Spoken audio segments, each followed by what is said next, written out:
Salut à tous, bienvenue dans cette nouvelle vidéo. Aujourd'hui on va parler du sujet du motovlog de façon très générale. Pourquoi, comment, on va aborder le sujet du matériel, on va aborder le sujet du montage, les conseils, etc. Donc si ça vous intéresse, je vous invite à regarder la suite de la vidéo. Allez, je vous laisse sur l'intro, à tout de suite.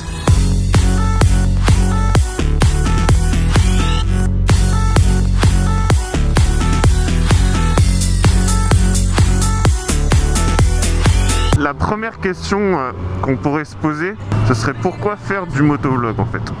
Selon moi, la seule réponse possible à ça, c'est parce que vous en avez envie. Faut pas avoir peur de la critique, faut pas avoir peur de l'avis des autres. Faites ce qui vous fait kiffer, tout simplement. Si vous avez envie de le faire, faites-le tout simplement et faites-le. Il n'y a pas à se prendre la tête. Voilà, vous faites du motovlog, vous faites du motovlog. Vous faites kiffer, c'est tout. La deuxième question à se poser, c'est est-ce que se lancer dans le motovlog en 2019, c'est intéressant?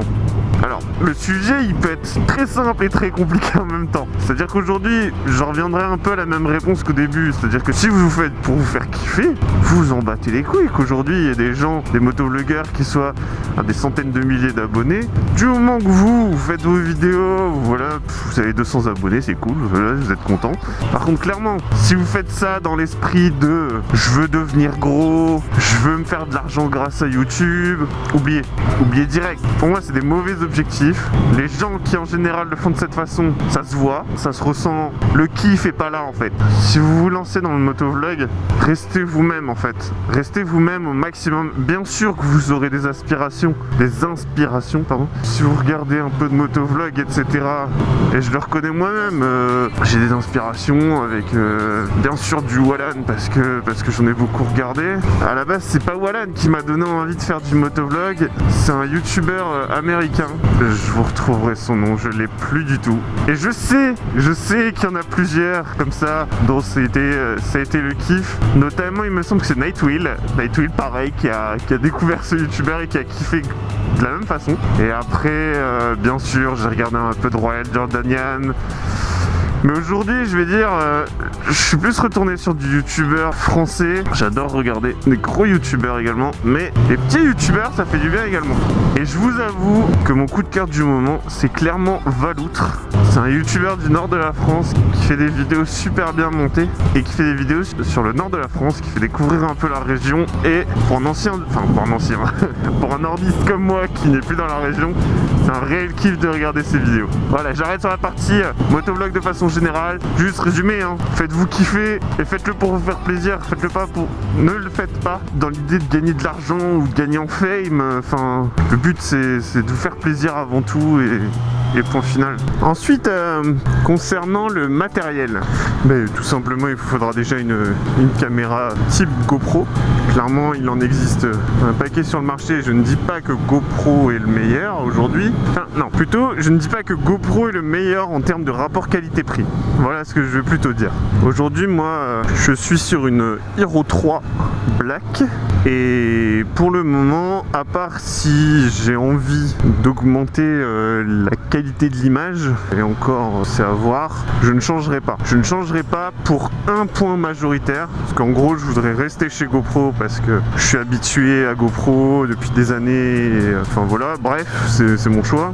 Mon souci, c'est qu'aujourd'hui, l'adaptateur de micro, aujourd'hui le mien ressemble à ça. Donc ça c'est sur Hero 3, ça coûte 10 €. Et sur les dernières GoPro, il ressemble à ça. Et surtout, il coûte 50 €. Donc voilà, ça c'est le premier truc qui m'emmerde. Et l'autre point, c'est qu'apparemment il y a pas mal de coupures, il y a des fois le boîtier bug, etc. Donc je vous avoue que pour l'instant, pour moi, ça me tente pas du tout de passer sur ce boîtier là. Ensuite, le mieux c'est un micro quand même. Alors aujourd'hui, moi je suis sur un ZMic 1. Je suis pas convaincu. J'ai beau avoir rajouté une bonnette, j'ai beau l'avoir un peu camouflé, etc. Je suis pas ultra convaincu. Donc je suis en train de regarder ce que je vais faire, ce que je vais prendre. Il faut que je fasse quelques tests. J'ai vu la technique du micro d'écouteur d'iPhone. Ça paraît con comme ça, mais apparemment elle marche ultra bien. Donc je vais essayer de retrouver des anciens écouteurs d'iPhone dont je me fous et les couper pour les utiliser en mettant une bonnette, etc., etc. Je testerai pour voir ce que ça donne. Sinon je partirai peut-être sur du Rode. Donc voilà, vous avez beaucoup de micros possibles, de techniques possibles, etc. pour foutre votre micro. Vous avez même des micros qui se branchent directement en micro USB sur la GoPro. Je suis pas sûr de la qualité de ces micros là qui se branchent directement en USB. Je peux me tromper. Si je quitte le ZMic 1, c'est soit parce que j'ai trouvé une solution rapide, pratique, pas chère qui me satisfait, sinon je partirai sur du Rode. Bon, c'est pas le même prix, là on est plus dans les 60 € il me semble le micro. Pour moi je sais ce qu'il vaut, j'ai déjà vu des mecs le tester, etc. et je sais qu'il est bien. Après il vous faudra des attaches GoPro exprès pour pouvoir placer votre caméra aux endroits que vous avez envie. Moi personnellement j'ai pris un adaptateur incurvé et j'ai pris un adaptateur 90 degrés et ces deux là me permettent de placer la caméra vraiment pile devant, alors que si je voulais vraiment le placer là, en fait la surface n'est pas totalement plate, donc ça me dérangeait, enfin c'était pas hyper solide. J'étais pas convaincu que le truc reste bien collé, donc j'ai préféré coller légèrement sur le côté et utiliser justement ces différentes fixations pour avoir la GoPro bien devant moi. Clairement, juste avec une GoPro, un micro, vous pouvez commencer, il n'y a pas de souci. Vous n'êtes pas obligé d'avoir une qualité de ouf dès le début, et je sais que les gens seront entre guillemets tolérants là-dessus également, parce qu'on va pas vous reprocher de pas investir 3000 €, j'exagère, mais dans du matos quand vous commencez. Surtout pour voir si ça va vous plaire, si sur la durée ça va vous plaire, etc. Moi j'avais la chance, c'est principalement du matériel que j'avais déjà, donc j'ai pas eu à acheter grand chose. Concernant le montage vidéo, il existe une flopée de logiciels sur le marché qui vous permettent de faire du montage vidéo. Maintenant, à voir d'une part lequel vous convient, est-ce que vous êtes prêt à mettre de l'argent dedans ou pas, etc. Je connais énormément de personnes qui font du montage vidéo qui ont commencé sous Sony Vegas Pro. Vous le trouvez en craqué sans trop de problèmes, donc c'est, je pense, le logiciel sur lequel je vous conseille de démarrer. Pour ma part, à l'époque, j'ai commencé sous Final Cut Pro, à l'époque où j'étais encore sous Mac. C'est, je pense, selon moi, le meilleur logiciel de montage qui existe sur le marché. Mais il est ultra cher. Il est ultra cher d'une part, alors il se trouve en craqué, etc. Mais il est ultra cher, soyons clairs. C'est une tuerie, mais exclusivement réservée au Mac. Aujourd'hui, je suis passé sur Adobe Premiere Pro. J'en suis très content. Maintenant, j'ai un abonnement mensuel qui me permet d'avoir accès à toute la suite Adobe, tous les logiciels Adobe, qui me coûte 37 € par mois. C'est des abonnements qui vous permettent, je vous mettrai potentiellement d'ailleurs si vous voulez vous abonner juste à un logiciel, à Premiere Pro, et si vous voulez vous abonner à la suite Adobe pour avoir accès par exemple à Photoshop, Lightroom, After Effects, enfin il y en a plein. Alors clairement c'est un budget, c'est très clairement un budget. Vu que j'utilise beaucoup ce logiciel aujourd'hui, je préférais partir sur un abonnement payant, j'ai les moyens de me le permettre également. Donc voilà, aujourd'hui je suis parti là-dessus. Mais rien ne vous empêche même quand vous voulez démarrer de base de partir sur du Windows Movie Maker. Très clairement, il n'y a rien qui vous oblige à partir sur du logiciel pro, semi-pro. Enfin, si vous avez une facilité d'avoir accès à un logiciel, si vous avez déjà testé un logiciel, que vous êtes à l'aise dessus et que vous voulez le tester, enfin, ça vous coûte rien d'aller sur ces logiciels là, et vous verrez ensuite ce qui manque ou pas dans ces logiciels, et ça vous permettra de justement choisir ce qu'il vous faudra par la suite et de vous dire est-ce que j'investis ou pas, etc. Et on en revient toujours à un investissement à la base quand vous savez pas si vous allez accrocher, si ça va perdurer ou pas, c'est compliqué. Donc ça c'est aussi une solution, c'est de partir soit sur un logiciel craqué, soit de partir sur un logiciel que vous avez déjà, type Windows Movie Maker. Je vous déconseille des DaVinci, même Premiere Pro quand vous débutez, je vous le déconseille fortement. C'est des logiciels qui sont assez complexes à prendre en main. Si vous n'avez pas envie de suivre des tutoriels, etc. pour apprendre à utiliser ces logiciels, oubliez, vous allez vous embrouiller complet, et ça va vite vous gaver parce que vous comprenez pas ce que vous faites, etc. Concernant les musiques que vous voulez utiliser dans vos vidéos, si vous comptez monétiser un jour, je vous conseille fortement d'utiliser des musiques libres de droit. Surtout que depuis quelques temps, les strikes sur YouTube, ça y va. Je pense que vous en avez tous entendu parler si vous suivez des gros youtubeurs. C'est que Universal a décidé de faire une énorme razzia sur tous les gens qui utilisaient leur musique. Donc clairement, si vous comptez monétiser vos vidéos un jour, oubliez les musiques connues, en gros. N'utilisez que des musiques libres de droit parce que c'est clair et net, parce que sinon vous ferez allumer un jour. Toujours dans l'optique si vous souhaitez monétiser. Concernant où trouver des musiques, vous avez plusieurs possibilités.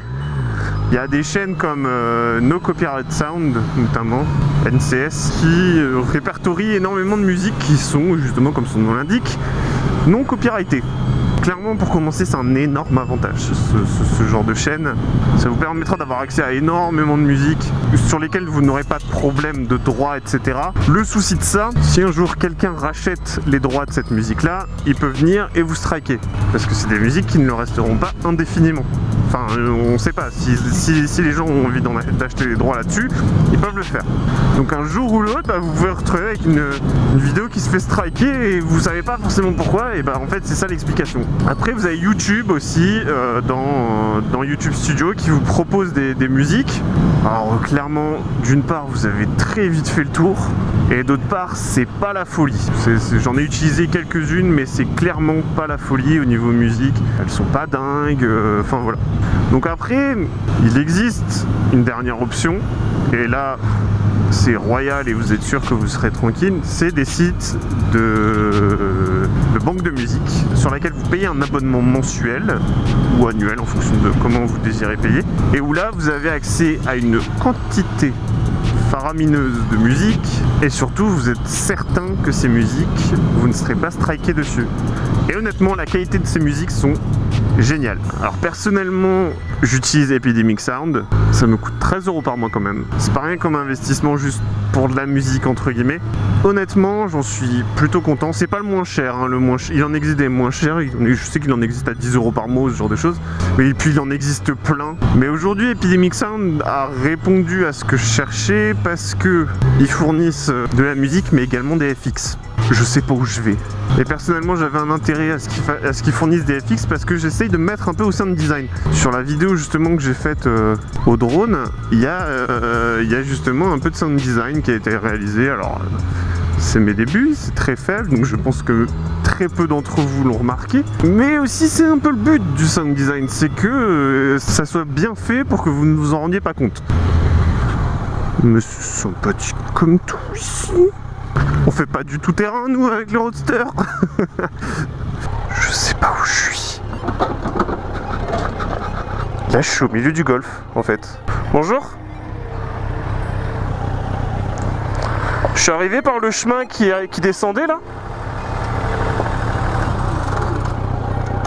Je suis arrivé par le chemin qui descendait, là, en face. Oui. Et comment je ressors, en fait, d'ici?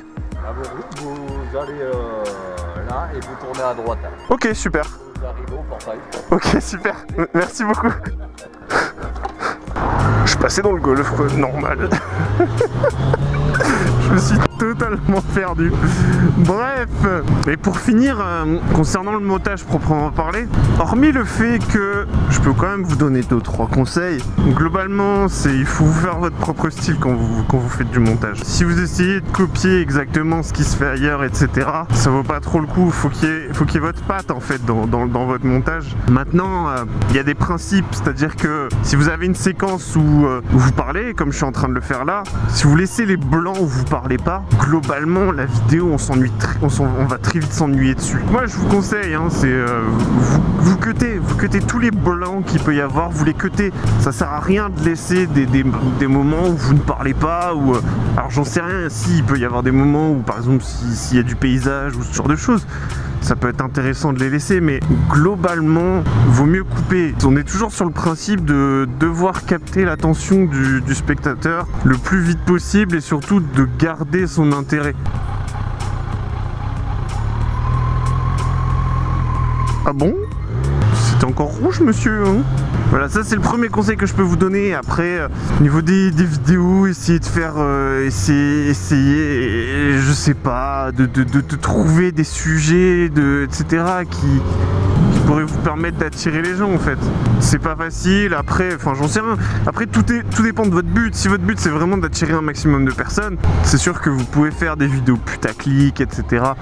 Bah, faites ce qui vous plaît en fait. Faites ce qui vous plaît, restez vous-même, essayez de faire plaisir aux gens en fait. Du moment que vous faites plaisir, les gens le sentiront et ça leur fera plaisir également. Enfin voilà, je pense que j'ai fait le tour. J'espère que vous avez apprécié la vidéo. Faites-moi vos retours, hein. N'oubliez pas de liker, commenter. Et puis sur ce, bah, on se dit à la prochaine pour une nouvelle vidéo. Allez.